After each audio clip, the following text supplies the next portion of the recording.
So first off, congrats to anybody who did the mile, or even more of a congratulations. Anybody who did the mile maybe did better than 8 weeks ago, maybe got a lifetime PR. Good on you. If you are coming in for Wednesday's workout, you're gonna have a lot of high hills. Not a bad day to power walk, active recovery day, especially if you sold your soul for that workout.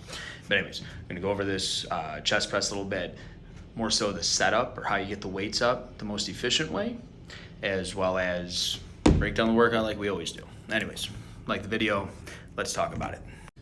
All right, so you're gonna see an incline chest press. Really what I wanna go over a little more is how you set it up. And what you'll notice that I just did is when I go to get the weights up, especially when they get a little bit heavier, I'm gonna throw my knees into it. I'm not just curling the weight to my shoulder. Literally like lift the knees up, you're gonna rock back into the bench.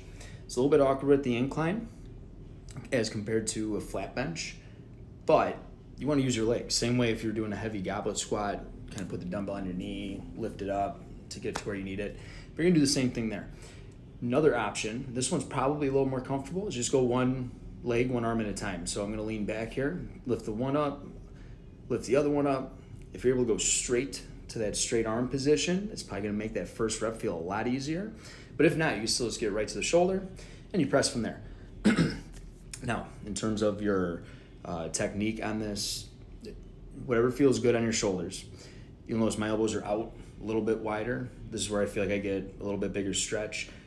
I'm not letting my elbows go like all the way up here. They're still like about here, but for you it might feel better if it's in a little bit tighter. It might feel better if it's all the way in. But that whole time, if you look at my chest, if you look at everything else, I'm up, I'm pushing my feet, my shoulders back into that bench the whole time. You want to create as much tension as you can, and then good big deep stretch at the bottom, just like my chest fly video. That's where the magic happens. Get that really big stretch at the bottom before you press it back out. Now this is going to be part of a drop set, so you're going to do a heavy weight and you're going to go down a little bit lighter. So when you are practicing that technique of getting it up, practice with a lighter weight first. You don't have to go with like a super heavy weight, but when you get to a super heavy weight, if you have practiced with a lighter weight, it's gonna feel a lot better for you. Now with those drop sets, you take it down by like 5-10 pounds. If you're going anything like over 50 pounds, maybe you're looking at like 10 to 20 pounds you're gonna drop by. But as many as you can, pretty much go into failure. On the treads, you're gonna have distance challenges, but here's a way to flip it.